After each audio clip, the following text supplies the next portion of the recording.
आज हम एक ऐसे सफर पर चलने वाले हैं जो हमें हजारों साल पीछे ले जाएगा, सीधा समंदर की गहराइयों में। हम एक ऐसी कहानी से पर्दा उठाने वाले हैं जिसे सदियों तक सिर्फ एक मिथक, एक कल्पना ही समझा जाता रहा। ये कहानी है भगवान कृष्ण की महान नगरी द्वारका की खोज की। तो कहानी शुरू होती है साल 1983 में। गुजरात के तट के पास अरब सागर की लहरों के नीचे भारतीय पुरातत्वविदों की एक टीम को कुछ ऐसा मिलने वाला था जो हमारे इतिहास की पूरी किताब को ही पलट कर रख देता। सोचिए, गोताखोर नीचे उतरते हैं और उन्हें क्या दिखता है? कुछ ऐसा जो वहां नहीं होना चाहिए था। मतलब इंसानों के बनाए हुए स्ट्रक्चर्स, रेत और चट्टानों के बीच एक प्राचीन शहर के खंडहर। और बस यहीं से वो सवाल खड़ा हो गया जिसने दशकों तक खोजकर्ताओं को सोने नहीं दिया। क्या ये वही द्वारका है जिसका जिक्र हमारे हजारों साल पुराने ग्रंथों में है? तो चलिए इस रहस्य की एक एक परत को खोलते हैं।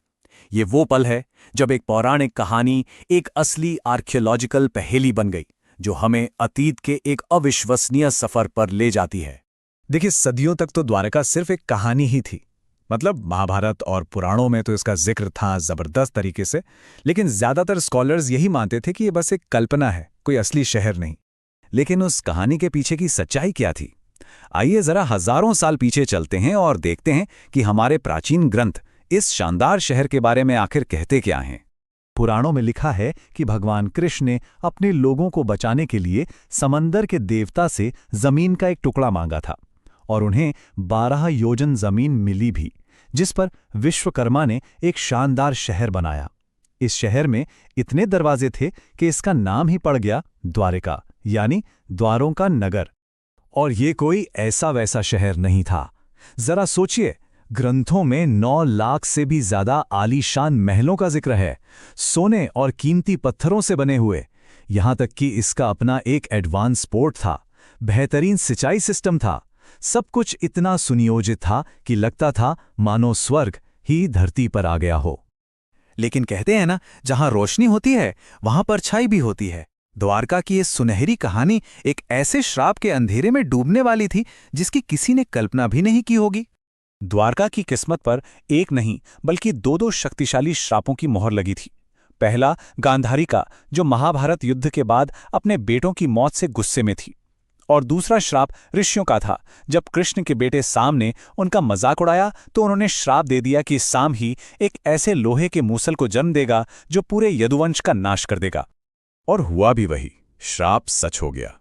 उसी मूसल के टुकड़ों से बने हथियारों से यदुवंश ने आपस में ही लड़कर खुद को खत्म कर लिया। पूरा वंश नैतिक रूप से पतित हो चुका था।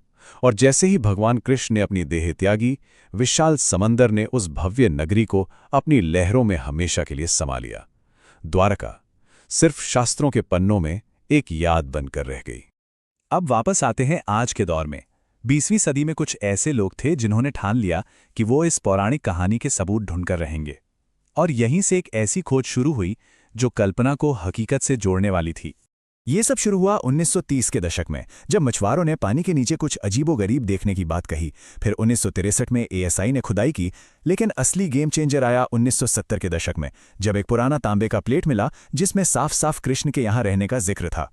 और बस इसी एक सबूत ने डॉक्टर एसआर राव को इतना मोटिवेट किया कि उन्होंने 1979 में भारत का पहला समुद्री पुरातत्व अभियान शुरू कर दिया। उस वक्त बहुत से लोगों ने डॉक्टर राव की इस कोशिश को बस एक धार्मिक जुनून माना, लेकिन उनका विजन बिल्कुल क्लियर था। उन्होंने साफ कहा था, मैं इन ग्रंथों को सिर्फ धार्मिक किताबें नहीं बल्कि ऐतिहासिक दस्तावेज मानता हूं। और जानते हैं, यही वो सोच थी जिसने इस पूरे रहस्य से पर्दा उठाने का रास्ता खोला। तो चलिए अब सीधे मुद्दे पर आते हैं। देखते हैं कि डॉक्टर राव और उनकी टीम को दशकों की मेहनत के बाद समंदर की गहराइयों से आखिर मिला क्या। ये वो हिस्सा है जहां साइंस और लेजेंड का आमना सामना होता है। और जो सबूत मिले वो सच में दिमाग घुमा देने वाले थे। गोताखोरों को पानी के नीचे 560 मीटर लंबी एक पत्थर की दीवार मिली। सोचिए कितनी विशाल होगी। बड़े बड़े स्तंभ, दर्जनों पत्थर के लंगर, ये सारी चीजें एक ही तरफ इशारा कर रही थीं। यहां एक बहुत बड़ा विकसित बंदरगाह वाला शहर था, ठीक वैसा ही जैसा ग्रंथों में लिखा है। लेकिन सबसे बड़ा और सबसे चौंकाने वाला खुलासा तो तब हुआ जब इन चीजों की कार्बन डेटिंग हुई। पता चला कि कुछ अवशेष 9000 साल पुराने हैं। 9000 साल, ये तो हड़प्पा और मोहनजोदाड़ो से भी हजारों साल पहले की बात है। इस एक खोज ने हमारे इतिहास की पूरी टाइमलाइन पर ही सवाल खड़ा कर दिया।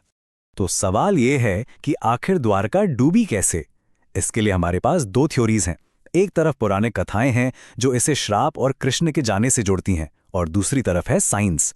जियोलॉजिकल डेटा बताता है कि करीब 7 से 9000 साल पहले समंदर का लेवल अचानक और बहुत तेजी से बढ़ा था।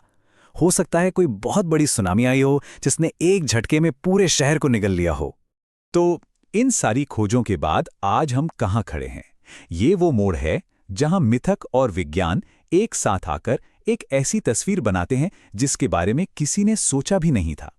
और यहां देखिए कि कैसे कथा और खोज एक दूसरे से जुड़ती हैं।